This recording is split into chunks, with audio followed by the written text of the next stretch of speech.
Did you wake up tired this morning? And I don't mean the kind of tired where you just need 5 more minutes. I mean the deep kind. The kind that lives in your chest, in your shoulders, in your eyes before they even fully open. The kind where you slept a full 8 hours and still woke up feeling like you'd been carrying something heavy all night. That was my life for years. And the frustrating part, nothing was technically wrong, no diagnosis, no burnout, no obvious reason, just this quiet, persistent heaviness that followed me from the moment I opened my eyes. People around me had suggestions: sleep earlier, take supplements, cut caffeine, try melatonin, and I tried all of it. But nothing stuck because none of it was addressing the real problem. The real problem wasn't how long I was sleeping, it was how I was living around sleep. Here's the thing nobody told me: your morning doesn't begin when your alarm goes off, it begins the night before, and the way you spend the other 23 hours of your day is what decides how that first hour feels. That single realization rewired how I thought about energy, about rest, about my entire daily rhythm.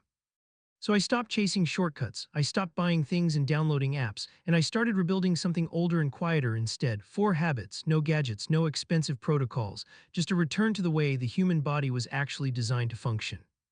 Habit 1: Light before screens. The first thing I used to do every morning was reach for my phone. Before I sat up, before I drank water, before I even took a real breath. Emails, notifications, messages, news. I told myself I was being productive, getting ahead of the day. But what I was actually doing was handing my nervous system to the chaos before I'd even found my own footing. Here's what the science says: your brain doesn't track time on its own, it tracks light. Natural light hitting your eyes in the morning is what triggers your cortisol to rise in a healthy way, shuts off residual melatonin, and tells every system in your body it's time to be awake and alive. But if the first light you see is the artificial blue glow of a screen, your brain receives a mixed signal. It gets partially activated but never fully calibrated. And if that screen also delivers stress, an urgent email, a news headline, a text you weren't expecting, your nervous system doesn't ease into the day, it braces for it. So I changed one thing. For the first 10 minutes after waking, no phone. Instead, I'd walk to a window or step outside and just let actual daylight reach my eyes. No sunglasses, no rushing, just light and air and a few quiet minutes of existing before the world demanded anything from me. The shift was subtle at first, then it wasn't. My mind felt cleaner. My energy arrived on its own instead of being dragged out by caffeine, and my days stopped feeling like I was always 2 steps behind. Light before screens, it sounds too simple to matter, it isn't. Habit 2: Eat earlier than feels necessary. For a long time, late dinners were just part of my routine. Finished work, cooked something, ate around 9 or 10 p.m., watched something, fell asleep. I thought I was unwinding, I wasn't. When you eat a large meal close to bedtime, your body doesn't get to rest, it gets to work. Digestion raises your core body temperature, elevates insulin, and keeps your nervous system in an active state.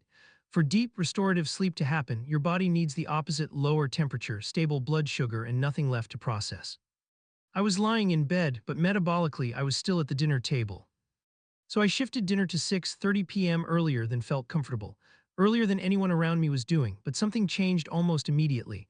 I started getting genuinely, naturally sleepy by 10 p.m., not the exhausted collapse I was used to, but a soft, rhythmic tiredness that felt biological rather than forced. I stopped fighting my way into sleep, I just arrived there. This has a name: chrononutrition, the science of when you eat, not just what you eat. Research consistently shows that eating within 2 hours of bedtime reduces slow-wave sleep, the deep phase responsible for tissue repair, hormonal balance, and memory. Align your meals with your body's natural winding down process, and your sleep quality shifts noticeably. One earlier meal this week, that's all it takes to start feeling the difference.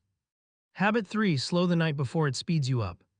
My evenings used to be loud in every invisible way. Bright overhead lights, multiple screens, half watching, half scrolling, half thinking. I called it relaxing. My nervous system called it something else entirely. Sleep doesn't happen like a light switch. It happens like a sunset, gradually, in layers, as your body temperature drops and melatonin rises and your thoughts begin to untangle themselves. But most of us skip that process entirely. We go from full stimulation to lying in the dark and then wonder why our minds won't quiet down. I started treating 9 p.m. as a soft boundary: lamps instead of overhead lights. Laptop closed, phone in another room, something slow to read, ambient sound instead of television. The first few nights felt strange, almost empty. But then I realized that emptiness wasn't absence, it was space. The space my body had been quietly asking for. Within a week, I was yawning naturally before bed for the first time in years. I wasn't chasing sleep anymore, I was simply making room for it. Habit 4: Move before the world moves you. Not a workout, not a routine, just movement, early, gentle, and intentional. Within 30 minutes of waking, I started doing something physical: a stretch, a short walk, 5 minutes of just being in my body before the day had a chance to pull me out of it. What movement does in the morning is chemical. It releases dopamine and serotonin, raises your core temperature, and locks in your circadian rhythm like a compass finding north. And more than anything else, it tells your brain we're awake now, not just alive, present. Before this habit, I waited for energy. After it, I generated energy. You're not lazy, you're not broken, you're out of rhythm. And the world we live in, its artificial light and late meals and endless stimulation has been quietly pulling you further from yours. These four habits aren't hacks. They're a return back to light, back to timing, back to stillness and movement and the quiet intelligence your body has always had. Wake up tired enough times and you start to believe that's just who you are, but it isn't. It's just a rhythm waiting to be found again.